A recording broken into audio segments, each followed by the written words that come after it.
एक तरफ एक लड़की के अंतरंग संबंधों को सोशल मीडिया के बाजार में उछाला जा रहा है। तरह तरह के भद्दे और फूहर कटाक्ष मारे जा रहे हैं। कौन कितना घटिया बोल सकता है, इससे मर्दानगी और देशभक्ति साबित करने की कोशिश की जा रही है। दूसरी तरफ सेक्युलर मीडिया दामन के छींटों को अफवाहों से ज्यादा मोटे परतों से लगातार ढकने के प्रयास में लगा हुआ है। एक अविवाहित गर्भवती लड़की का पति पैदा किया जा रहा है। समाज की प्रगतिशीलता यदि केवल भौतिक अवलंबों पर आधारित हो तो यह ज्यादा देर तक संतुलित नहीं रह सकता। आपके विचार आपको प्रगतिशील बनाते हैं, ना कि आपके द्वारा अर्जित की गई सुख सुविधाएं। मानव इतिहास में गर्भधारण की प्रक्रिया शुरुआत से आज तक कभी बदली नहीं है, प्राकृतिक रूप से। लेकिन विवाह की रीति एक सामाजिक देन है और कालांतर में स्थान, काल और पात्र के अनुसार इसमें बदलाव आते रहे। समाज विवाह उपरांत ही गर्भधारण की इजाजत देता है। यह सही है या गलत है, इस बात पर भी बहुत सारे विचार हो सकते हैं और इस पर विवेचना करना यहाँ का मूल उद्देश्य नहीं है। लेकिन मनुष्य को अगर समूह में रहना अनिवार्य है तो उन्हें कुछ बंधनों का पालन करना पड़ेगा। यही बहुजन हिताय बहुजन सुखाय होगा। लेकिन साथ ही यह भी आकलन करना अनिवार्य है कि अपवाद की स्थिति में समाज कैसी प्रतिक्रिया देता है। एक तरफ जहां उदारवादी निरंतर सही गलत की परिधि को लांघने की कोशिश में दिखाई देते हैं, वहीं रूढ़िवादी मौका मिलते ही जंजीरों को कसने में लगे रहते हैं। इनके बीच का संतुलन अनिवार्य है। शिल्पकार को पता हो कि कहाँ कितना दबाव लगाना है और कहाँ हाथ ढीला रखना है, तभी कोई उपयोगी वस्तु मूर्तमान हो पाती है। अगर इस संतुलन को कायम ना रखा गया तो समाज विकृत रूप धारण करने लगता है और यह दोनों पक्षों के लिए नुकसान है। एक लड़की को ज्ञात कारणों की वजह से सजा मिलती है और सजा के दौरान नासाज तबीयत की वजह से पता चलता है कि वह गर्भवती है। यह सुनकर कुछ खास महसूस तो नहीं हुआ होगा आपको। हाँ, एक बारी के लिए चौंकाने वाली खबर तो जरूर है, लेकिन फिर भी इतना कुछ ज्यादा अलग महसूस नहीं हुआ होगा। हो सकता है कि उस पर थोड़ी दया आई होगी।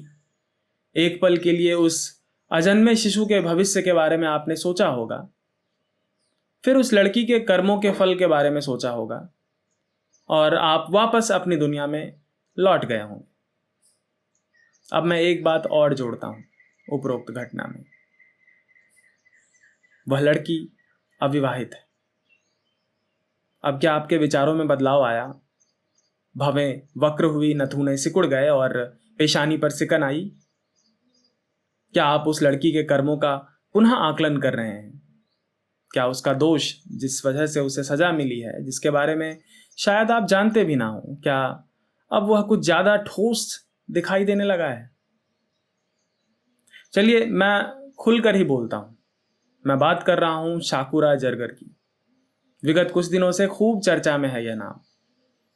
मोहतरमा अविवाहित हैं और गर्भवती हैं, ऐसा विभिन्न समाचार के माध्यमों पर बतलाया जा रहा है। इनको शाहीन बाग प्रकरण के बाद तिहाड़ जेल में हिरासत के लिए रखा गया है। दोष के मुताबिक सजा जरूर मिलनी चाहिए। अपराध और अपराधी के लिए मेरे दिल में नाम मात्र की भी सहानुभूति नहीं है और खास करके शाहीन बाग में जो हुआ उसका समर्थन तो मैं बिल्कुल भी नहीं करता। लेकिन साथ ही इसकी निंदा करता हूं कि कैसे एक गर्भवती स्त्री का माखौल उड़ाया जा रहा है क्योंकि वह अविवाहित है। लगातार फेसबुक, ट्विटर एवं अन्य सोशल मीडिया प्लेटफॉर्म पर इनको ट्रोल किया जा रहा है। इनका भद्दा मजाक बनाया जा रहा है। इनके चरित्र पर सवाल उठाए जा रहे हैं। गंदी फप्तियां कसी जा रही है। तरह तरह के मीम बनाए जा रहे हैं। सामाजिक अवनति का परिचायक अगर यह नहीं है तो और क्या है? गर्भवती लड़की बिना किसी पुरुष के संसर्ग में आए तो गर्भधारण नहीं कर सकती। मैं पूछता हूं कि क्या उस पुरुष के चरित्र को लेकर भी समाज की यही अवधारणा है? हालांकि समाज अगर दोनों में से किसी को भी दोषी करार दे सिर्फ इस वजह से कि दोनों बिना विवाह किए हम बिस्तर होने के लिए राजी हुए और नतीजतन लड़की गर्भवती हो गई, तो यह कहाँ तक सही है? क्या संविधान में इसकी अनुमति नहीं है? क्या दंड संहिता में इसकी कोई सजा है, जबकि लड़का और लड़की दोनों बालिग हों और दोनों सहमत हों? भारतीय समाज स्त्रियों के प्रति अपने रवैये की वजह से पहले से ही निंदनीय है। मैं जब भारतीय समाज की बात कर रहा हूं तो मैं संपूर्ण भारतीय समाज की बात कर रहा हूं। हलाला से लेकर खाप पंचायत तक कुछ भी सही नहीं है। एक तरफ जहां 3 तलाक जैसी कुरीतियों से व्यवहारिक तौर पर निजात पाने की मुहिम चला रहे हैं हम लोग, वहीं अगर स्त्री के चरित्र पर, उसके गर्भवती होने पर लांछन लगाया जाए तो कथा वस्तु में कहीं ना कहीं कुछ तो खोट है। मैं यह नहीं कह रहा कि समाज उन्मुक्त होकर स्वच्छंदता से यह सब होने दे, क्योंकि यह व्यवहारिक नहीं होगा। कम से कम भारतीय सामाजिक ताने बाने में यह सहजता से अपनी जगह तो नहीं ढूंढ पाएगा। लेकिन फिर भी ये तो ऐसा होगा कि जैसे रोटी की चोरी पर हाथ काट देने का दंड दे दिया जाए। भूखे के लिए रोटी जरूरी है। दुनिया के लगभग हर धर्म में आपको ऐसी किंवदंतियां मिल जाएंगी जहां कुंवारी मां से प्राप्त संतानों ने सामाजिक रूढ़िवादिता पर नैतिक प्रश्न उठाए हैं, और ऐसे प्रश्नों का उत्तर देना किसी भी सभ्य समाज में मुश्किल है।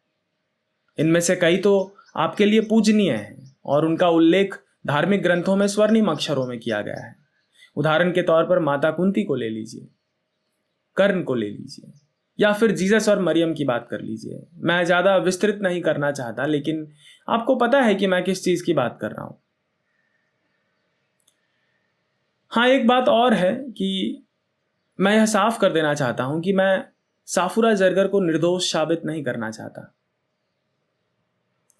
मैं तो बस एक स्त्री की अस्मिता और उसके अंतरंग निर्णयों को सामाजिक मंच पर मजाक बनने से बचाने की कोशिश कर रहा हूं। मैं गलत भी हो सकता हूं, अभी तो मुझे लगता है कि मैं बिल्कुल भी गलत नहीं हूं। अगर आपको ऐसा लगता है तो आप सूचित करें, लेकिन एक बात पर गौर जरूर कीजिएगा कि मरीज और चिकित्सक के बीच एक अनुबंध होता है जो दोनों को अधिकार देता है कि स्वास्थ्य संबंधी सूचनाओं को दोनों अपने बीच ही रखें। इसे डॉक्टर पेशेंट कॉन्फिडेंशियलिटी एग्रीमेंट कहते हैं। इस केस में मामला जेल के भीतर था, तो फिर बाहर कैसे आया, सवाल इस पर भी किया जा सकता है। हालांकि यहां अभियुक्त को जिन मामलों में अपराधी पाया गया है वह बिल्कुल भी सहानुभूति की पात्र नहीं है, लेकिन स्त्री तो है। यह समाज को याद रखना चाहिए। आज बस इतना ही कहना चाहूंगा। विवेक बुद्धि का सहजता से इस्तेमाल करें जब आपको ऐसे निर्णय लेने पड़े। धन्यवाद।